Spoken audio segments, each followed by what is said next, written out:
internal processing of the human mind rather than just external behaviors. Each short should focus on one specific binary or coin to avoid overwhelming the viewer. Proposed content structure. Part, duration, focus, the hook, 0-100 to 0-10. I asked an AI to explain term like I'm 5. The prompt, 0-10 to 0-30. Screen capture of you typing a specific OPS query. The breakdown, 0-30 to 2:30. The AI generates a table or list explaining the concept. The summary, 2:30 to 3 o'clock. A final real-world example provided by the AI. 2. Topic ideas for the 3-minute captures.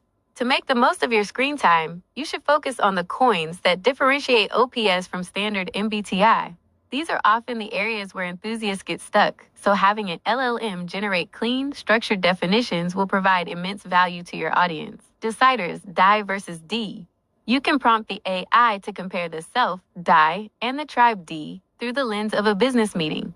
The AI might explain that a die user is checking their internal compass, while a D user is tracking the group's consensus. Observers, OI versus OE. Have the AI explain organizing OI versus gathering OE using a grocery store analogy. The OE user has a strict list and a specific route, while the OE user is looking for new items and inspiration. Okay, so I think this is a good time to cut in and say that when we're talking about deciders in the objective personality system, we're talking about judgment functions. These are the functions that Jung defined as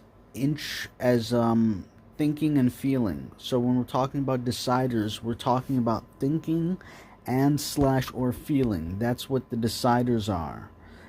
Thinking and slash or feeling. And the observers are perception functions, as Jung defined them.